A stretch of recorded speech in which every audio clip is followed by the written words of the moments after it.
Hello, my witchlets. We're back, and today we are going to make a nightshade-free enchilada sauce. I love enchiladas. It's one of my favorite dishes. It's pure comfort food. It's really tasty, but a lot of times I can't process the tomatoes that are in it because they're so acidic that it causes a lot of trouble for me. So we're going to use, instead of tomatoes, we're going to use Nomato sauce, and I will link to the video that we did about how to make the Nomato sauce. But we're doing a double batch because we really like our enchiladas. Enchiladas are really simple to make, so the video isn't really about how to make the enchiladas, it's about how to make the enchilada sauce. Because making your own enchilada sauce, you get to control the heat, you get to control the spices, you get to control everything about it, and it's fantastic. So we're gonna make enchilada sauce, nightshade-free enchilada sauce, and basically this is what you're gonna need. This is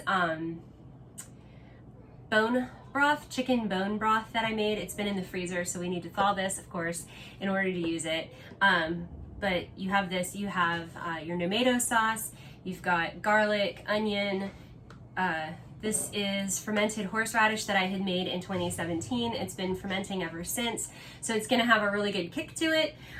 This is ground cumin, salt, and pepper, and this is coriander and apple cider vinegar. So we're gonna go ahead and get all of this going and prepped up, and we'll be back in just a few moments. All right, my witchlets, we are back, and it's time to get everything started for the enchilada sauce. What I like about this recipe is everything but 2 ingredients go in, and that's it. You just kind of mix it together and then you let it simmer for 30 minutes. So let's get this party started. So first of all, I'm going to turn on my range to highish, medium highish, and we're just going to start adding ingredients. So this recipe, I'm doubling this recipe for my own purposes, but you're going to start with your 2 cups of Nomato sauce that we just recently made. But like I said, I'm doubling it, so I have another 2 cups of this to add in here. There we go.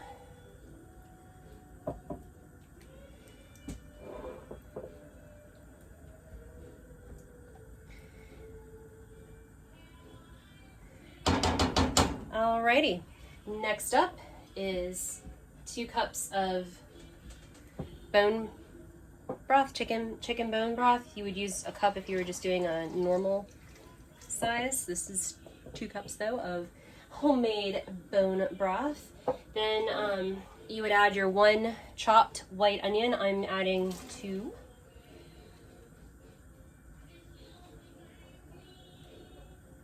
Okay.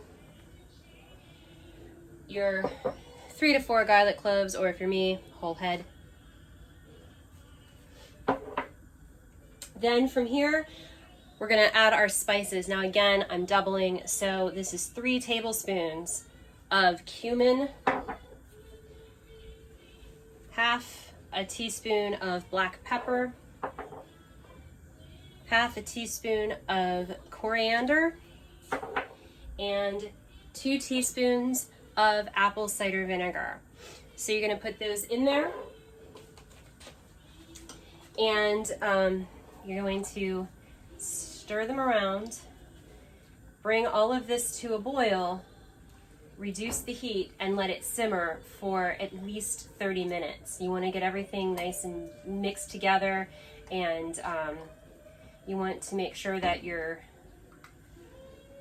onions and garlic are soft and cooked through, and that everything is fragrant. So when we come back to this in about 30 minutes, 30 to 45 minutes, depending, because this is a large batch here, that's when we will start adding our heat in the form of horseradish. We'll also add our salt to taste, and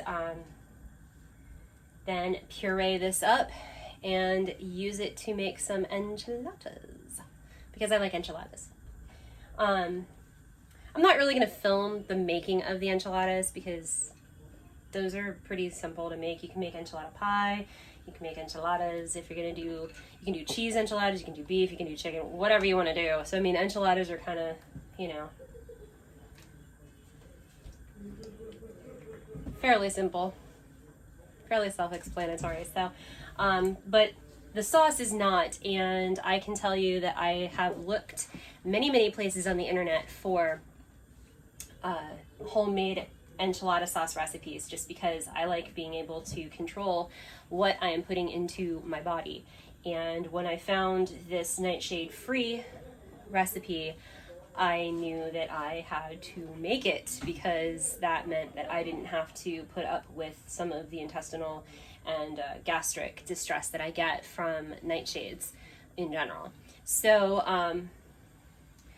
gonna bring this up to a boil, and then we're gonna let it simmer for 30 minutes or so, and I will be back then. All right, so this is done. So at this point, what we're gonna do is we're gonna put this into a blender, whether we use an immersion blender or a regular blender, it doesn't matter. But we just need to puree this down so that it's smooth, because as you can see all the chunks of onion and garlic and such. So we'll puree this down into a sauce, and then we'll come back and go from there. Okay, so we are back, and this is very hot and bubbly and such, so I had to turn the heat off. So what we're gonna do is gonna add a little salt to this.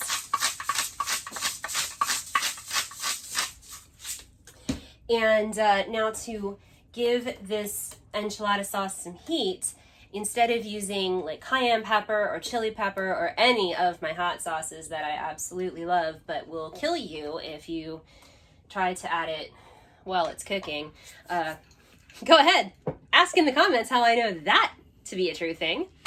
We're gonna use the fermented horseradish that I made a few years ago. So if you're making a normal batch, you probably want to add a teaspoon to start and then kind of adjust it from there for your flavor. That was a tablespoon. Tablespoon, I meant. Thank you, Cameraman Ken. In this case, we are going to start, because this is us, with that much horseradish. And what we're going to do is we're going to mix this around and get it stirred in so that we can taste it and see how the flavor is, and then make adjustments from there. Then once this is to the spice potential that we want it to be at, then we're gonna puree all of this down to make it into a smooth sauce like what you would use for enchiladas. And we'll come back and show you that final thing, because it's gonna be very loud trying to do this on camera. So we'll be back in a few minutes. Alrighty, here we are at the end of the video. This is what our enchilada sauce looks like at the end of the day. We ended up adding a bit of water to it just to make it more enchilada sauce consistency of what you'd get in like the giant can of enchilada sauce. I also ended up adding my entire jar of fermented horseradish, and that's okay because this is not difficult to make. That probably will be a future video, since I do things other than just cooking and talking at you and making a complete idiot of myself. I do other things. I have several other things I do. Just that it was fermented, so it was gentle. But yes, this was fermented, so it was a very gentle flavor. But we finally got it to the right consistency and the right flavor palette for what we're looking to do. I mean, it's not supposed to blow your head off, you know, and be that spicy and everything like that. So this is a good mild enchilada sauce. I am going to have Cameraman Ken make his enchilada pie, chicken enchilada pie, for dinner this evening, which is why we needed so much of this. If there's any left over, we're just going to freeze it. So I've got 2 quarts, well, a little less than 2 quarts of Nomato sauce. I don't know what I'm going to do with it yet. Might put it on a pizza, might put it on, I have some shirataki noodles in the fridge. I might put it on that just to see how everything flows together. I know that I would like to do at least one video featuring how to make your own condiments like mustard and horseradish and ketchup and things like that. So maybe it'll sneak into the catch-up video. We'll see. We'll see. There's a lot that can happen between now and then. So hopefully you liked the video. Hopefully you liked what you saw.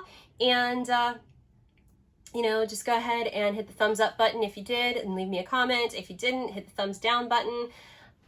Just leave me a comment either way. Make sure that you've hit the subscribe button and have rung the notification bell so that you can be notified when all of my cool videos are coming out, and all of my normal videos as well.